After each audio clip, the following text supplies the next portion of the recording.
Good morning, Philippines. Well, it's Monday again, sunny day. And before I go any further, I'd like to ask you to please like, share, and subscribe. Pound that like button so we can allow this channel to grow and provide you with some new and interesting topics that you may not find on other blogs. So today we're going to talk about why Filipinas should say no, reasons, and at the end we'll tell you why I deleted my videos regarding Mark Thornton. Then you'll be the only ones who will know the truth. So, why Filipinas should say no? First of all, you have to remind yourself that 55% of North Americans' marriages end in divorce. The first marriage. If they go and get married again, it'll be 60%. If they get married a third time, it'll be 70%. So an increasing number of failures depending on the number of times the guy's been married. So if he shows up on your doorstep and he's got 3 divorces on his belt, it's not looking very promising, is it? Meanwhile, you as a high-value virgin Filipina who waits to get married and honor your commitments under your church and your family and your community, you have a 2.3% chance that you'll get a divorce in a country where divorce is not recognized. So the bulk of these would probably be filed overseas and then applied to the Philippine courts. Now, even if you were to live common law with a foreigner, with another Filipina, you would end up with a 12 to 14% failure rate. So that's far below. Even on a first marriage, you're less than a quarter chance of what a Western expat came in with his baggage. So the thing is that men are looking for 3 things. They're looking for loyalty, support, and the cookie. As Steve Hartley said in his book, Act Like a Man, or sorry, Act Like a Lady, Think Like a Man, which you can probably get through Amazon. So when they arrive here, they're going to have an issues relative to your culture and climate in your country. They're going to complain it's too hot. They're living in the air-conditioned room all the time. They don't like the fact there's no hot water in their shower and don't know how to use the scooper, don't like the way the toilets are operated. They'll question things like the poverty that they see or look at the injustices, which there are in every society, and complain about them. So a lot of them are going to be whiners and complainers, just like they were in their broken marriages overseas that drove them over here. And there's going to be no joy in that. So just be prepared and look for any signs that he's not adapting. And with that, back overseas, his children from his previous marriages, they may be pulling at his heartstrings, saying, why could you leave our mom and go run off and marry that young Filipina, and tugging on the other side. So you may express or find out that there's some opposition to your holy sacrament. And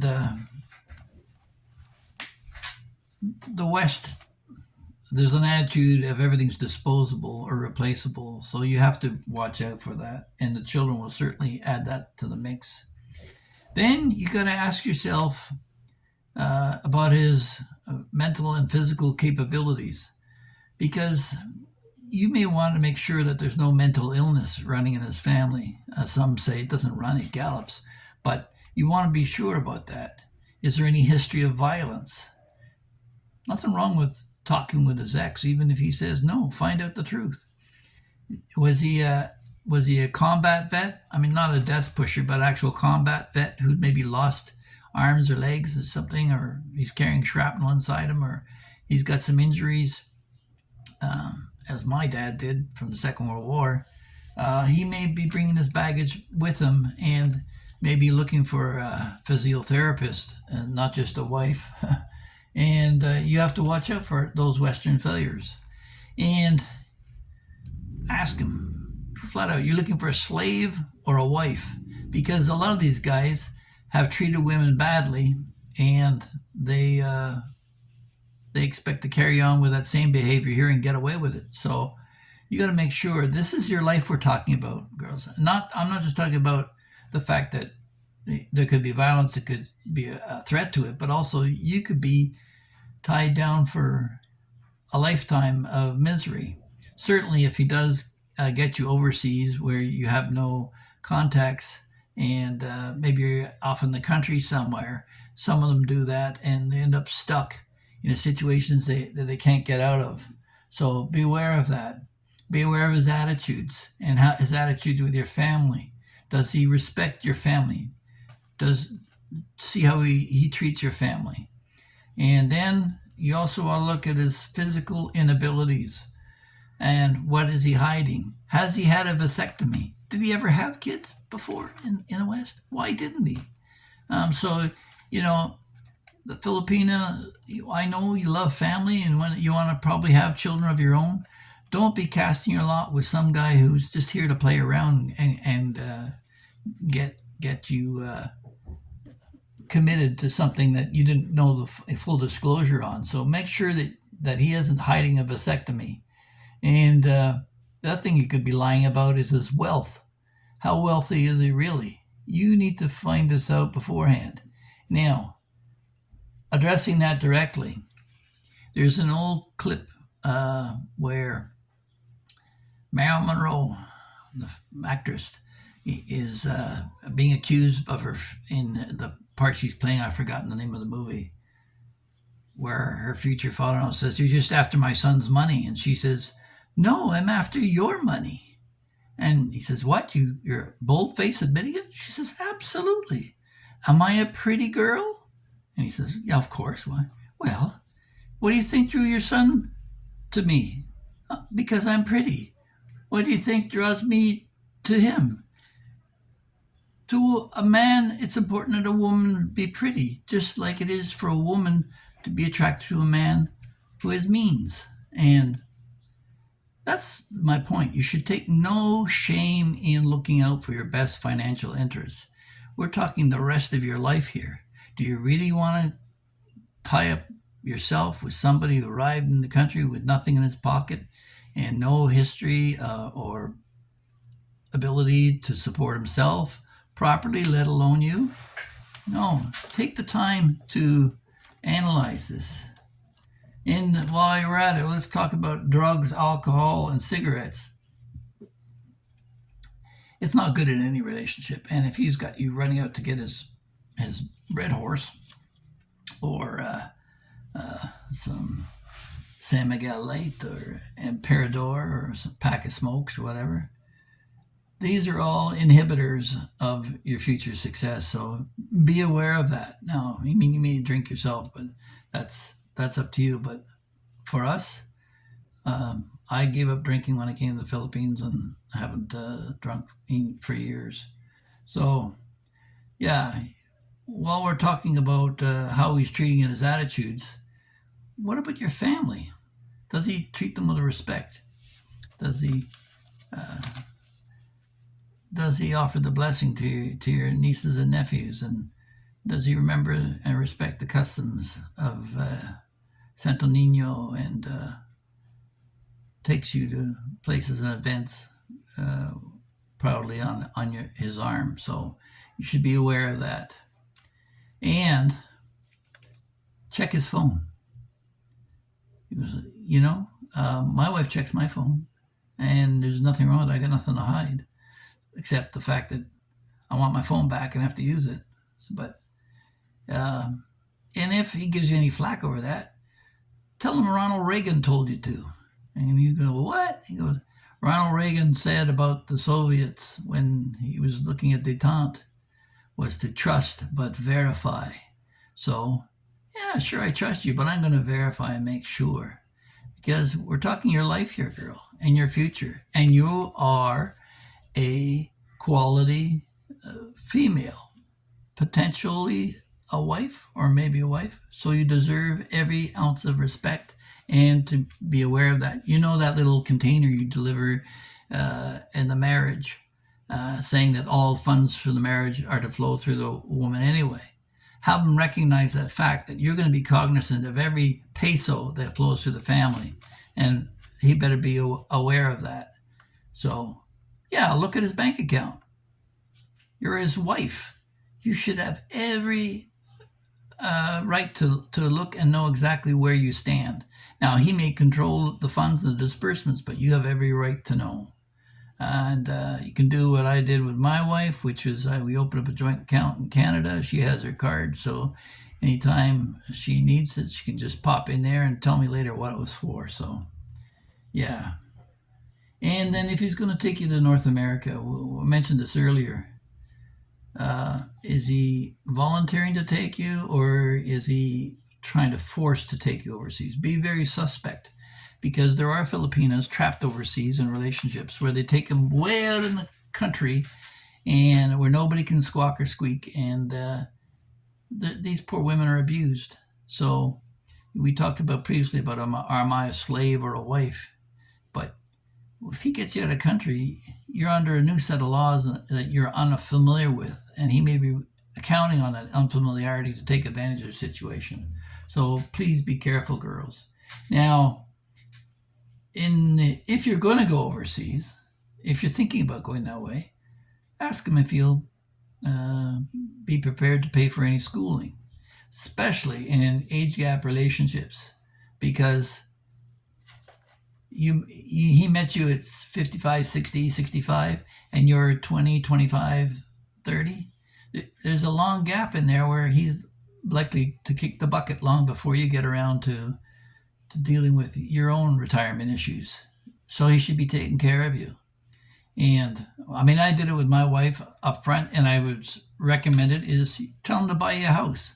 Don't be shy about it. Buy a house. A house in the Philippines, relative house can be cheap, like 20 grand out in the provinces. In town here, we bought this townhouse for 3.5 million pesos.